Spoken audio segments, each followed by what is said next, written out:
നമ്മൾ കമ്പോണൻസിന്റെ section continue ചെയ്യാണ്. ഇതിൽ കഴിഞ്ഞ ക്ലാസ്സുകളിൽ ഡിവൈസസിലെ ഡയോഡിനും ട്രാൻസിസ്റ്റർ BJTസിനെ കുറിച്ച് നമ്മൾ പഠിച്ചു.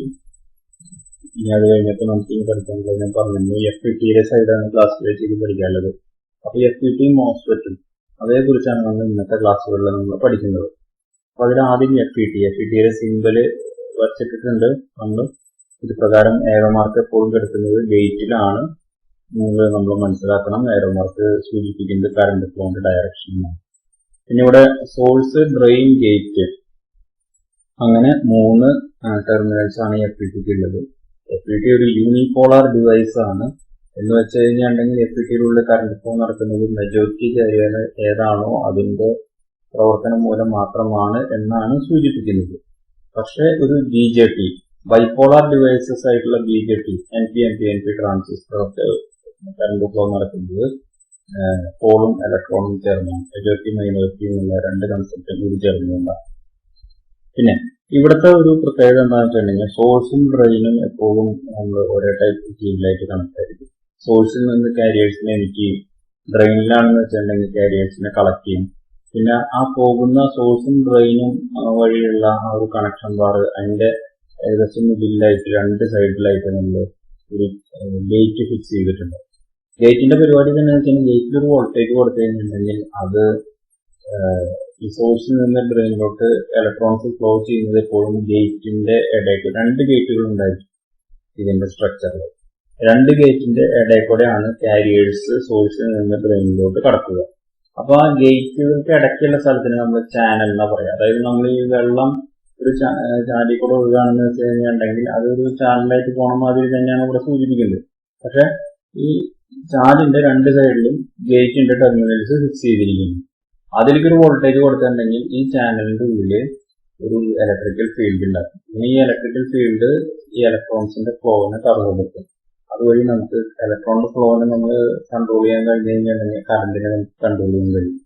അതാണ് ഈ FETയുടെ കേസിൽ നമ്മൾ പറയുന്നത്. അതൊരു ഇലക്ട്രോസ്റ്റാറ്റിക് കൺട്രോളിംഗ് ആണ്, ഇലക്ട്രിക് ഫീൽഡ് ക്രിയേറ്റ് ചെയ്തിട്ടുള്ള ഒരു കൺട്രോളിംഗ് ആണ് ഇവിടെ നടക്കുന്നത് എന്നത്. ഇനി ഇതുപോലെ തന്നെ FETയില് ഈ വരച്ചിരിക്കുന്ന ഫിഗർ സൂചിപ്പിക്കുന്നതൊക്കെ ജംഗ്ഷൻ ഫീൽഡ് എഫക്ട് ട്രാൻസിസ്റ്റേഴ്സ്, ജംഗ്ഷനിൽ ഫീൽഡ് എഫക്ട് ചെയ്യുന്ന ടൈപ്പ് ട്രാൻസിസ്റ്റർ എന്നുള്ളതാണ്. ഇനി അടുത്തത് metal oxide semiconductor field effect transistor MOSFETs എന്ന് പറയും. അതിലും N ചാനലും P ചാനലും ഉണ്ടെന്ന് നമ്മൾ പറഞ്ഞിട്ടുണ്ടായിരുന്നു. അപ്പൊ അതിന്റെ സിമ്പിൾസ് ആണ് മുകളിലൂടെ വരച്ചിട്ടുള്ളത്. എഗെയിൻ ടെർമിനൽസ് ഒക്കെ സെയിം തന്നെ, സോഴ്സ്, ഡ്രെയിൻ, ഗേറ്റ് എന്നുള്ളത് അതൊക്കെ കാര്യങ്ങളൊക്കെ സെയിം തന്നെ നമ്മൾ വരുന്നത്. പിന്നെ body of the MOSFET is connected to source terminal. ഇപ്പോഴും ഇതിന്റെ ബോഡി സോഴ്സ് ടെർമിനലായിട്ട് കണക്ട് ചെയ്തിരിക്കും.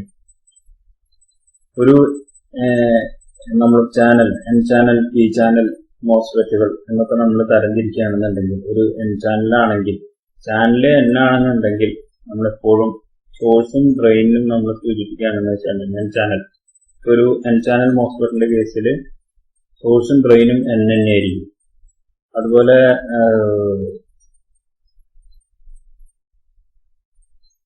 അപ്പൊ അങ്ങനെയുള്ള കാര്യങ്ങളാണ്. If the MOSFET is an N channel or N MOSFET, then source and drain are N plus regions and the body is a P region. Body എന്ന് പറയുന്നത് സോഴ്സുമായി connect ചെയ്തിരിക്കുന്നതാണ് നമ്മൾ പറഞ്ഞു. അപ്പോൾ നമ്മൾ ശ്രദ്ധിക്കേണ്ടത് അതിന്റെ ബോഡി സോഴ്സുമായി കണക്ട് ചെയ്തിട്ടുള്ളത് കൊണ്ട് ബോഡി ഡിഫറെന്റ് ടൈപ്പ് രീതിയിലും മറ്റേത് രണ്ടുപേരും സെയിം ടൈപ്പ് എന്നുള്ള രീതിയിലാണ് എഴുതിയിട്ടുള്ളത്. അപ്പൊ അതുപോലെ തന്നെ ഇവിടെ താഴെ P ചാനൽ എന്ന് പറഞ്ഞാലും എഴുതിയിട്ടുണ്ട്. ജസ്റ്റ് നമ്മൾ ഇതിനെ കുറിച്ചൊരു ഇൻട്രൊഡക്ഷൻ തരാമെന്ന് മാത്രമേ ഉള്ളൂ. വേറെ അതിൽ നമ്മൾ ഡീറ്റെയിൽ ആയിട്ട് പഠിക്കണമെന്നില്ല. ഇനി അടുത്തത് ഇത് എങ്ങനെ ഹാൻഡിൽ ചെയ്യാന്നുള്ളതാണ് മോസ്ഫെറ്റ് എന്നുള്ള കേസിൽ ഏറ്റവും വലിയ പ്രശ്നം വെച്ചിട്ടുണ്ടെങ്കിൽ സ്റ്റാറ്റിക് ഇലക്ട്രിസിറ്റി അത് ഏറ്റവും കൂടുതൽ ബാധിക്കുന്നതാണ് മോസ്ഫെറ്റിന്. സ്റ്റാറ്റിക് ഇലക്ട്രിസിറ്റി ജസ്റ്റ് ഒന്ന് നമ്മുടെ കയ്യിൽ നിന്നായാലും ശരി, അല്ലെങ്കിൽ സോൾഡറിങ് ചെയ്യുമ്പോൾ ഉണ്ടാകുന്നതായാലും ശരി, അങ്ങനെ ചെറിയ ഇലക്ട്രിക്കൽ വോൾട്ടേജ് വരെ ഇതിനെ ബാധിക്കും. അപ്പോൾ ഡാമേജ് ഉണ്ടാവാൻ സാധിക്കും. അതുപോലെ ഇലക്ട്രോസ്റ്റാറ്റിക് ഡിസ്ചാർജുകൾ എന്തെങ്കിലും ഉണ്ടാവുകയാണെന്ന് വെച്ചിട്ടുണ്ടെങ്കിൽ അത് ഡാമേജ് ഉണ്ടാക്കും. ഇതിന് ഓവർ വോൾട്ടേജ് വന്നാലും പ്രശ്നം ഉണ്ടാക്കും, മോസ്ഫെറ്റ് ഷോർട്ട് സർക്യൂട്ട് ആവും. പിന്നെ മെക്കാനിക്കൽ സ്ട്രെസ് എന്തെങ്കിലും കൊടുക്കുകയാണെന്ന് വെച്ചാലും അത് പ്രശ്നങ്ങൾ ഇതിൽ ഉണ്ടാക്കാൻ ചാൻസ് ഉണ്ട്. അപ്പൊ അതുകൊണ്ട് പ്രത്യേകിച്ച് മോസ്ഫെറ്റ് എന്ന് പറയുന്ന സാധനം നമ്മൾ സർക്യൂട്ടിൽ വെക്കുകയാണെങ്കിൽ വളരെയധികം സൂക്ഷിച്ച് മാത്രമേ നമ്മൾ ഉപയോഗിക്കാനായിട്ട് പാടുകയുള്ളൂ.